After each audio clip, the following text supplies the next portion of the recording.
It's Tanya here, or you can call me Coach T. Now, I'm back because I heard the amazing thing today. I always look for things that help me out or that helps me on my path to healing and growth and things like that.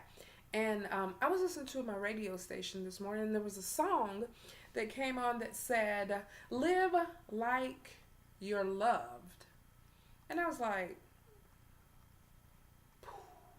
"Live like you're loved." Now, I'm sure that looks different for different people. Many of us do, and I have witnessed this. Many of us walk around a certain way, we live our lives a certain way, but we carry this burden that we're not loved unconditionally. We feel like we have to jump through hoops to get the love and affection from people. There's some that feel like they don't belong anywhere, and so their behavior is different. So, as far as living like you're loved, I'm sure that looks very different when you live like you're loved and when you live like you feel like you're not loved. Um, whew, and there's a lot in that.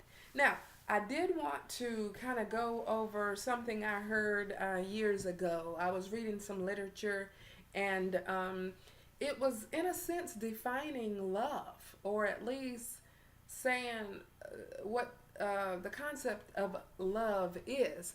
And I kind of want to go over that with you today.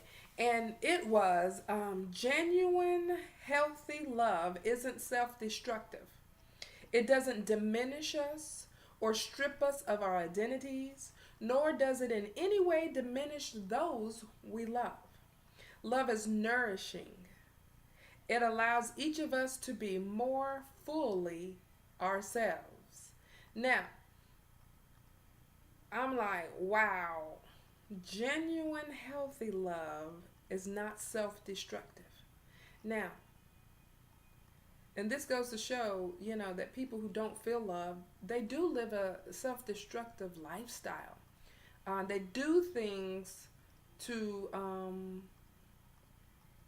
feel love or to gain acceptance from others. They compromise themselves. They're not true to themselves. Um, and,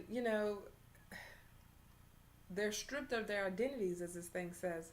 When you do something that is not truly what you would normally do because you're trying to get affection from someone or be noticed by someone or feel like you belong around someone, um, man, that's something. That's something. It strips you of your identity. If you have to come out of yourself to be loved, to be liked, to feel like you belong, to feel like you've been accepted, that is that's sad. And we deserve better than that. We deserve that genuine love and that quote from that literature. We deserve that, and I'm receptive to that. Now, granted, I have done some things and probably continue to do some things right now that is not for my good, that does push people away because, I didn't grow up in that genuine love. So I do have a hard time um, accepting that love, and I am being true to myself in many ways. Um, but defensive about it. So when you're defensive about who you are, it's hard to for people. It's hard to be lovable that way when you're being defensive, um, and you're defensive when you're trying to protect something. And what are you trying to protect? Um, your right to be unhealthy. What are you trying to protect? Now, Brene Brown always talks about vulnerability. She talks about shame and things like that.